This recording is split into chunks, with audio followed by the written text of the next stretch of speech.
चारों तरफ फसरा हुआ घना अंधेरा और एक ऐसा सन्नाटा जो सच में रूह कपा दे। आज हम एक ऐसी खौफनाक लोक कथा के सफर पर निकलने वाले हैं जहां इतिहास के पन्नों में दबी एक खूनी सच्चाई आज भी जिंदा है। रात गहरा चुकी है, तो बस ध्यान से सुनिए और स्क्रीन पर नजर बनाए रखिए, क्योंकि रानी की उस शापित हवेली के राज अब खुलने वाले हैं। एक ऐसी जगह जहां जाना तो बहुत आसान है, लेकिन वापस लौटना नामुमकिन। तो चलिए सीधा इस राज की गहराई में उतरते हैं।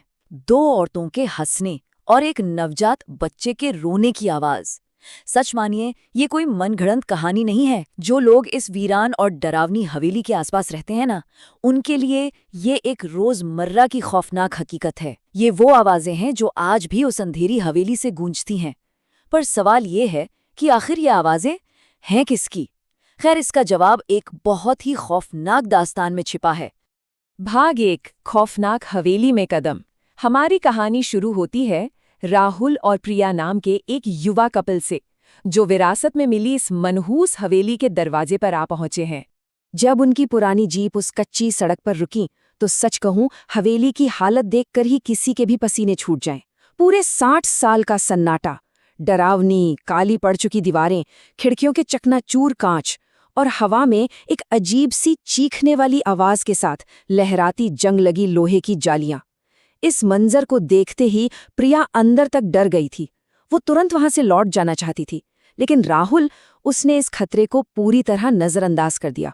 उसने बड़ी लापरवाही से हंसकर कहा कि भाई, हमें बस 2 दिन यहाँ रुकना है, हवेली का मुआयना करना है और फिर इसे बेच देना है। और बस यही उसकी सबसे बड़ी भूल थी। भाग 2, अंधेरे की फुसफुसाहट। क्योंकि सूरज ढलते ही असली खेल शुरू होने वाला था। सोचिए, हवेली में कोई बिजली नहीं है और सिर्फ एक टिमटिमाती लालटेन के सहारे वो पहली रात कैसे गुजरी होगी। सूर्यास्त होते ही वहां ऐसा घुप अंधेरा छा गया कि हाथ को हाथ न सूझे। फिर रात के ठीक 11 बजे एक अजीब सी फुसफुसाहट गूंजने लगी। कोई राहुल का नाम पुकार रहा था, राहुल, राहुल। और आवाज ऐसे आ रही थी जैसे कोई औरत बुरी तरह रो रही हो। बात यहीं खत्म नहीं हुई। आधी रात को जब प्रिया पानी लेने नीचे रसोई में गई, तो फर्श पर लंबे काले बाल पड़े थे और वो बाल धीरे धीरे हिल रहे थे, जैसे अभी अभी किसी के सिर से कटे हों। और फिर रात के 3:17 पर उनके बेडरूम का बंद दरवाजा अपने आप धीरे से खुल गया। दरवाजा खुलते ही जो हुआ वो किसी भी बुरे सपने से बदतर था। एक भयानक सड़ांध पूरे कमरे में फैल गई। जरा कल्पना कीजिए इस खौफ की। गहरी नींद से अचानक आंख खुले और कमरे में ऐसी बदबू हो जो बिल्कुल किसी सड़ी हुई लाश की तरह लगे। ये खौफ का वो स्तर है जो इंसान के दिमाग को पूरी तरह सुन कर देता है। और दरवाजे पे खड़ा कौन था? एक औरत, सफेद साड़ी में लिपटी हुई। उसके लंबे बाल उसके पूरे चेहरे पर एकदम बेतरतीब ढंग से बिखरे हुए थे। उसकी आंखों की जगह सिर्फ काले, गहरे और खाली गड्ढे थे। और उसके चेहरे पर जो मुस्कान थी, बापले, उसके दांत किसी जंगली जानवर की तरह नुकीले थे। प्रिया की जैसे ही चीख निकली, वो भयानक आकृति पल भर में उस गुप्त अंधेरे में गायब हो गई। भाग 3, रानी का श्राप। अगली सुबह इस पूरे खौफ का राज जानने के लिए राहुल गांव के एक बुजुर्ग पंडित के पास जा पहुंचा। पंडित ने जो बताया वो सच में रोंगटे खड़े कर देने वाला था। 1964 का शाप। उसने बताया कि वो हवेली दरअसल रानी साहिबा की थी। 1964 में उनकी सौतेली बहन ने उस गर्भवती रानी को धोखा दिया और उसे जहर देकर मार डाला। वैसे ऐतिहासिक रूप से देखें तो संपत्ति के लिए ऐसे पारिवारिक धोखे उस दौर में आम थे। लेकिन यहाँ बात सिर्फ एक हत्या की नहीं थी। मौत के मुंह में जाती हुई, तड़पती हुई उस रानी ने एक बेहद खौफनाक श्राप दिया था। उसने कसम खाई थी कि जो भी पुरुष इस हवेली में रहने आएगा, रानी उसकी पत्नी और उसके अजन्मे बच्चे को खुद अपने साथ ले जाएगी। अक्सर ये पुरानी लोककथाएं ऐसे ही पीढ़ियों तक चलने वाले भयानक दर्द और श्राप से जन्म लेती हैं। अब यहाँ सबसे बड़ा टकराव देखिए। एक तरफ था राहुल का अंधा अहंकार। उसने पंडित की इन गंभीर चेतावनियों को महज अंधविश्वास कहा और उन पर हंस पड़ा। और दूसरी तरफ गांव वालों का वो पुख्ता डर जो पीढ़ियों से चला आ रहा था। उन्हें पूरा यकीन था कि उस हवेली में किसी को एक रात भी नहीं रुकना चाहिए। राहुल का ये ओवर कॉन्फिडेंस कि ये सब सिर्फ मनगढ़ंत कहानियां हैं, उसकी सबसे बड़ी और जानलेवा गलती साबित होने वाला था। भाग 4 प्रिया पर कब्जा। जैसे जैसे दूसरी शाम ढलने लगी, हवेली का वो खूनी इतिहास खुद को दोहराने के लिए पूरी तरह तैयार था। उस श्राप ने अपना असर कुछ इस तरह दिखाना शुरू किया। सबसे पहले शाम होते ही प्रिया की तबीयत अचानक बहुत ज्यादा बिगड़ने लगी। उसे भयानक उल्टियां होने लगीं। दूसरा लक्षण, जो सबसे खतरनाक था, शिकार की आवाज की नकल करके दूसरों को जाल में फंसाना। और तीसरा और आखिरी कदम, पूरी तरह से एक राक्षसी रूप में तब्दील हो जाना। रात के उस भारी सन्नाटे में राहुल नीचे बैठा हुआ था। तभी उसे एक आवाज सुनाई दी। राहुल, आओ, देखो। ये आवाज हूबहू प्रिया की थी। लेकिन यह सबसे डरावनी बात ये थी कि प्रिया तो आराम करने के लिए ऊपर वाले कमरे में गई थी, तो फिर ये आवाज नीचे से कैसे आ सकती थी? राहुल बुरी तरह घबरा गया और तेजी से सीढ़ियां फांदता हुआ ऊपर के कमरे की तरफ भागा। लेकिन अंदर जो नजारा था, उसने राहुल के पैरों तले जमीन खिसका दी। कमरा पूरी तरह से खाली पड़ा था।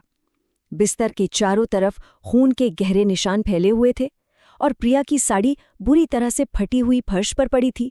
लेकिन प्रिया वहां नहीं थी। तभी राहुल को अपने कंधे पर पीछे से एक बर्फ जैसा ठंडा हाथ महसूस हुआ। वो कांपते हुए धीरे धीरे मुड़ा। सामने प्रिया खड़ी थी, लेकिन अब वो उसकी प्रिया नहीं थी। उसकी आंखें पूरी तरह से काली पड़ चुकी थीं। उनमें कोई पुतली नहीं बची थी। उसके होठों पर ताज़ा खून सना हुआ था। उसके दांत किसी खूंखार दरिंदे की तरह नुकीले हो गए थे। और सबसे भयानक दृश्य, उसका पेट अचानक बहुत बड़ा हो गया था और उसके अंदर कुछ बहुत ही तेजी से और हिंसक तरीके से हिल रहा था। तो बात यह है कि 1964 का वो श्राप अब पूरी तरह से प्रिया के शरीर के जरिए हकीकत बन चुका था। वो पूरी तरह से उस मृत रानी के कब्जे में थी। उसने राहुल की तरफ देखा और उस खौफनाक, नुकीली मुस्कान के साथ कहा, रानी साहिबा ने कहा था, मैं तुम्हारी पत्नी हूं ना, अब हम 3 होंगे। अपनी पत्नी को इस खौफनाक राक्षसी रूप में देखकर राहुल दहशत से पागल हो गया और चीखता हुआ वहां से भागने लगा। लेकिन हवेली के सभी दरवाजे बाहर से नहीं, बल्कि अंदर से हमेशा हमेशा के लिए लॉक हो चुके थे। भाग 5 एक भयानक रात।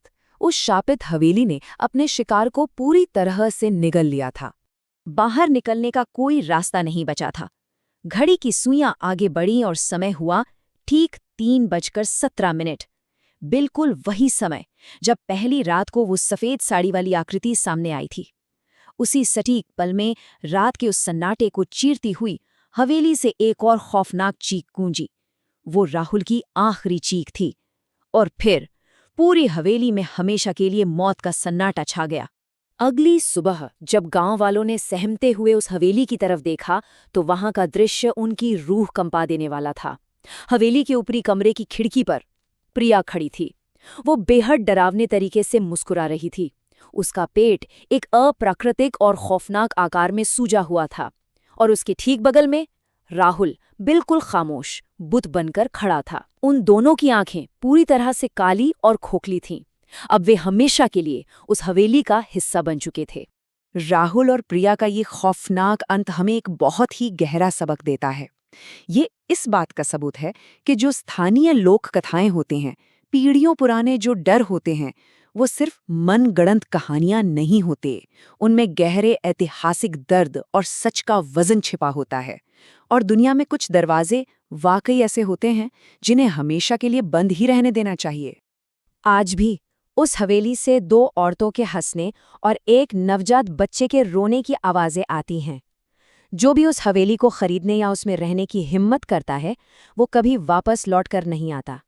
तो आज का ये खौफनाक सफर इसी एक सवाल पर आकर रुक जाता है। क्या वो गूंजती हुई हंसी सिर्फ एक लोक कथा का वहम है, या फिर अंधेरे में छिपा एक खौफनाक जाल जो अपने अगले शिकार का बेसब्री से इंतजार कर रहा है?